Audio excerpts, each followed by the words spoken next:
Hi there, it's Sharon, and thank you so much for joining me in my studio today. Today, I have a look at some of the fun projects that I've made so far this year in Fodder School 5. So, I have some of the projects that I made during the challenge, and then I also have some of the projects I've made throughout the monthly lessons. And I haven't finished them all. There's one of the months and a couple of the challenge projects that I'd like to go back and finish. But I'll walk you through kind of what I've made. And you can see there's a bunch of colorful art on my table.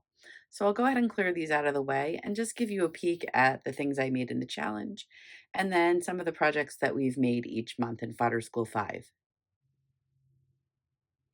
So the first project that we made during the Fodder School Challenge were these cards, and these are actually my lesson. I was thrilled to be one of the instructors this year in Fodder School 5. And we worked with alcoholing. So these are just a set of note cards that I created from my lesson. And then we also created a different kind of paper. So we created these papers and we cut some hearts out. And then we also created these more stripy papers. And this is the set of note cards we made from them. So we had these and then we cut some hearts out of the middle and then just use the inside piece to create some more cards. So that was a really fun lesson. I loved seeing how everybody interpreted it and all of the different colors and designs that people made. The next project that we made were these tags from Susan Rossiter's lesson, and these are bigger, a little bit bigger than what she used, but the lesson was making tags that were inspired by mid-century textiles. And I kind of took some of the supplies, as you know, I'm a card maker, so I took some of my papers and I took some die cuts that are also mid-century inspired, and I made these little compositions out of them. And you can see we've added some texture. And what I'm going to do with mine is just put some magnets. I thought they would be kind of fun, like for fridge magnets. So, just experimenting with the technique in my own way and making a fun composition and just learning about, some different styles and different ways to add texture. So that was a really super fun lesson as well. The next challenge lesson that I did were these bookmarks from Kate McCurrach. So we made all of these different papers, and then we turn them into bookmarks. So they're magnetic bookmarks. I put mine on these little cards, just with like my stamp so I can give them as a little gift. Be great to give with a book. And then I personalized them. So I used a die cut to put the person's initials on them. So they look like this. They're magnetic and they open up. And then they'll just clip onto a book or a magazine or whatever the person wants to use them for. So these are really fun. I thought it would be fun to make a whole bunch of these, so I did. And I've been really enjoying giving them out as gifts. One thing I didn't point out too, I added, you can see the contrasting pink stitching on them, which I really like that as well. The next project that I made from the challenge this year were the fussy cut zinnias, and these are from Kathy Nichols' lesson. And I really like this lesson. I don't really draw a lot of the artwork that I do. I use stamps or other images that someone else has drawn. So this was really fun to just sit down and kind of get the basic concept of drawing flowers. And I'm pretty pleased with how these turned out. Um, I can't wait to put them in cards or even some of them in my art journal. But I made a whole bunch of these and it was really fun to like draw them and just fussy cut them out. And I really love the colors as well. And the final project that I made from the Fodder Challenge were these folk art hearts with hearts and hands. And these are from Wendy Sulganic. And I made a couple of them that are completed where I finished all of my doodling and what I wanted to do.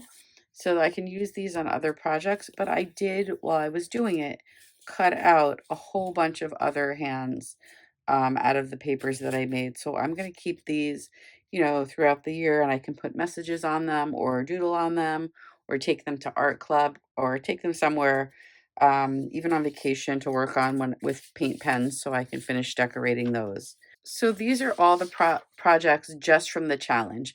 And obviously now if you decide that you want to enroll in Fodder School 5, you still can. I didn't finish all of the projects, so I definitely have some more projects from the challenge to catch up on. And when I have time, I've watched the lessons, so I can go back and revisit them. And you can do the same thing. So now let's take a look at the projects for actual fodder school. So this was Arlyna's lesson. This is a fodder deck, so it's going to have a bunch of cards. And all I've done is make one card so far. As you can see, it has a great message for this project. And I've made my box. It's all painted and I kind of distressed it. It's neon pink, of course. And I can't wait to go back and actually take time and work on the lessons one by one. But I've started it. I have the foundation in place and it's a lesson that I can go back to. November got a little bit busy, but I can't wait to fill up this box throughout the year. The next project is these little mini canvases, and I made a ton of these. I made them for gifts. I gave them to friends. But this was my lesson for Fodder School 5. This was the lesson that we did in December. And I made these different canvases. My lesson was also teaching the students how to make different types of papers. You can see there's different translucencies here. And then obviously painted all the sides of my project with gold and added some sparkle. And these are just chunky mini canvases. I thought they'd be great for gifts during the holidays, really any time of year. They can sit up this way, so you can give it to someone. They can sit it on a bookshelf or something else. But that was the lesson for December. So here are some of the stamps that I've carved as part of Kate McCurrach's lesson for February. And we did some stamp carving. You can see I have all different designs. And I used a bunch of these to create some papers and some other things. And then we turned those papers into some postcards as our final project. So I'll show you the first set of postcards that I created. These were super fun. They're all created out of one board, one similar piece of paper, which is really fun to make. And they're all just a little bit different. And I really love the colors. These are kind of, obviously, from all the other projects that I made, a little bit different color combo. But I really liked how these turned out as well. And they were super fun to make. Also, as part of the inspiration squad for the month of February, I created my own kind of take on these, where I made a bunch of postcards that looked like actual landscapes of places that I like to visit or I'd want to visit. So they're all kind of like beachy landscapes. And I added some quotes to each one, and they have clouds and all the different stamp papers and everything. So that's a closer look at those. I think they would be fun even just to turn into like a greeting card as well. And finally, for the March project, Dori Patrick was our instructor for March, and we created these fun split heads. So we created a bunch of stripes and dotted papers and then kind of turned them into these, you can see, split heads. And this is one of the Inspiration Squad projects that I did, where I took the split heads and I actually cut mine, you can see, out of cardboard and just made these fun panels with them. So I have a couple of different designs. I made 3 different ones that you can see here. And they all have kind of, depending on where I place the eyes and stuff, they all have their own little personalities.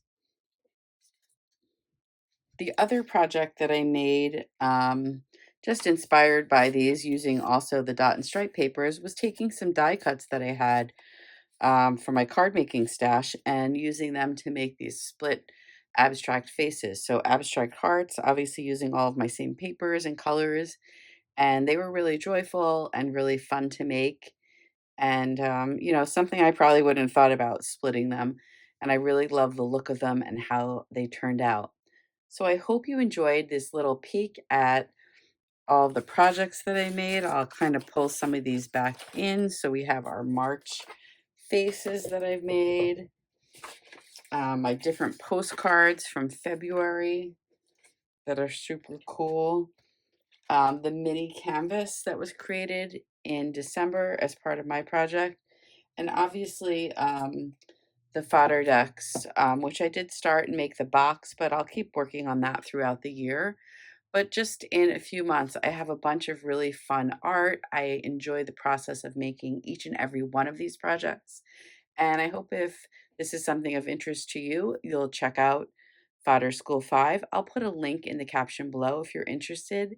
And thanks so much for watching today. And be sure to click on the other links of the other people participating in the top, and you can see their take on these projects. Thanks so much for watching.